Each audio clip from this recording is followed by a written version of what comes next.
पीछे मत हटना। ये मत सोचना मेरे ऊपर कष्ट आए, संघर्षों से भाग जाए कहीं, ऐसा नहीं। एक दिन सीढ़ी के पत्थर ने मूर्ति के पत्थर से मंदिर में कहा कि हम एक ही तत्व से बने, एक ही प्रकार की हमारी गुणवत्ता है, एक ही खदान में बड़े हुए, एक साथ ट्रक में। बच्चों इधर ध्यान दो, मैं आपसे ही कह रहा हूं, अब मेरी तरफ देखो, बोलो भारत माता की। ये आवाज है आपकी। आप पर दीप धूप अगरबत्ती नारियल बतासे नैवेद्य मिठाई मिष्टान आप पर आप चढ़ता है, और मेरे पर कीचड़ से गंदगी से सने हुए जूते चप्पल आदि से ऐसे उतार करके चले जाते। मेरा इतना अपमान क्यों है, आपका इतना सम्मान क्यों? मूर्ति के पत्थर ने जो उत्तर दिया, हर बच्चे को याद होना चाहिए। ये उन्नति के लिए यदि आचरण में आज से उतार लिया तो ऋषि चर्चा सम्मेलन, ये टांडा आर्य समाज के कार्यकर्ताओं का पुरुषार्थ सफल हो जाएगा।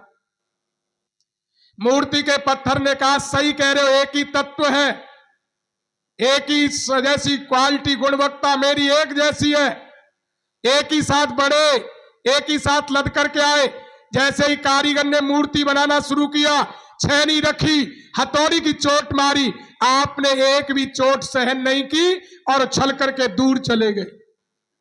फिर दूसरी मारी, तीसरी, हजारों लाखों छेनियों से मेरे कान बनाए गए, आंख बनाई गई, दांत बनाए गए, पेट बनाया गया, हाथ पैर बनाए गए। लाखों लाखों छेनियों की चोट को मैंने सहा है। आप एक ही छेनी में उछल करके चले गए, चिप्स बन गए, दाना बन गए। आज सीढ़ी के काम आए हैं, मैं पूजने के काम आया हूं। जो व्यक्ति आने वाली बाधाओं से कभी नहीं टक्कर लेते रहते, संघर्ष करते हैं, पुरुषार्थ करते हैं, वो मूर्ति की तरह संसार में पूज जाते हैं। और जो संघर्ष को धूप प्यास गर्मी सर्दी मान अपमान लाभ हानि इससे भाग जाते हैं, वो मूल सीढ़ी के पत्थर की तरह उन पर गंदगी डाली जाती है और उनका कोई सम्मान, बोलो जोर से, नहीं होता। इसलिए लोहा तप करके क्या बन जाता है, ताकत बढ़ जाती है, उसको पिघला करके कोई भी आकार दिया जा सकता है।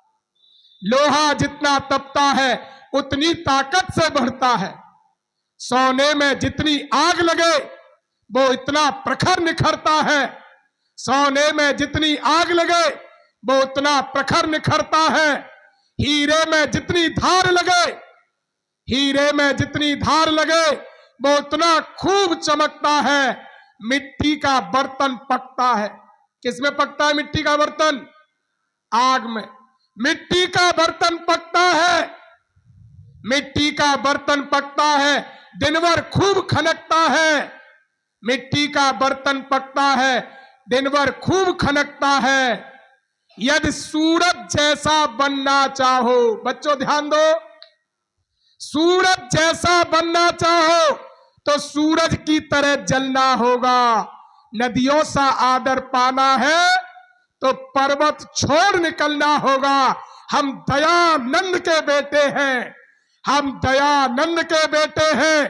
क्यों सोचें राह सरल होगा, हमारा रास्ता सरल होगा, हम सरल रास्ते पर चलेंगे। क्यों सोचें? जब ऋषि नहीं चला, उसने गंगा में उसे फेंका, सर्प डाले, सर्प पिलाया, जहर पिलाया, उसको पता नहीं क्या क्या यातनाएं दी। हम दयानंद के बेटे हैं, क्यों सोचें राह सरल होगा। कुछ ज्यादा वक्त लगेगा, क्या लगेगा? कुछ ज्यादा वक्त लगेगा, पर कुछ ज्यादा वक्त लगेगा, पर संघर्ष जरूर सफल होगा, संघर्ष जरूर सफल होगा, संघर्ष जरूर सफल होगा। मैं सभी कार्यकर्ताओं का, आदरणीय बाबूजी का और हमारे जो संगठन मंत्री गुरुदेव, एक बार खड़े हो जाए गुरुजी, नए बच्चे हैं जो 70 वर्ष की आयु में प्रशिक्षण दे रहे हैं, जोरदार ताली बजाओ गुरुदेव के लिए। दल के संगठन मंत्री हैं और एक बार भाई वीरेंद्र जी को आप जानते ही, आसाराम जी को जानते ही है, और जो जो कार्यकर्ता, निष्ठावान कार्यकर्ता, मैं 10-12 कार्यकर्ताओं के नाम जानता हूं, लेकिन सबको जोड़ते हुए आप सबका बहुत बहुत धन्यवाद। आगामी भविष्य में आर्यवीर दल जो आर्य समाज का प्राण है, आर्यवीर दल जो आर्य समाज यदि गुलाब है तो आर्यवीर दल उसकी खुशबू है। आर्य समाज अगर मां है तो आर्यवीर दल उसका पुत्र है। दोनों एक ही है, एक ही उद्देश्य है। उस उद्देश्य के साथ हम आर्यवीर दल को आगे बढ़ाएं। इन शब्दों के साथ आप सबका जात और अजात, खास करके भाई वीरेंद्र जी का, आसाराम जी का, अरुण जी का, जो निरंतर इस कार्यक्रम में लगे रहे, और भाई साहब क्या नाम है, योगेश जी, हमारे मंत्री जी, एक बार जोरदार ताली बजाओ मंत्री जी के लिए।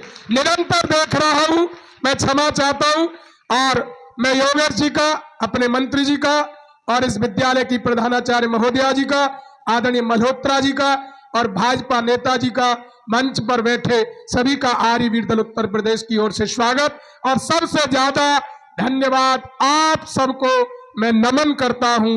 इति ओम सम।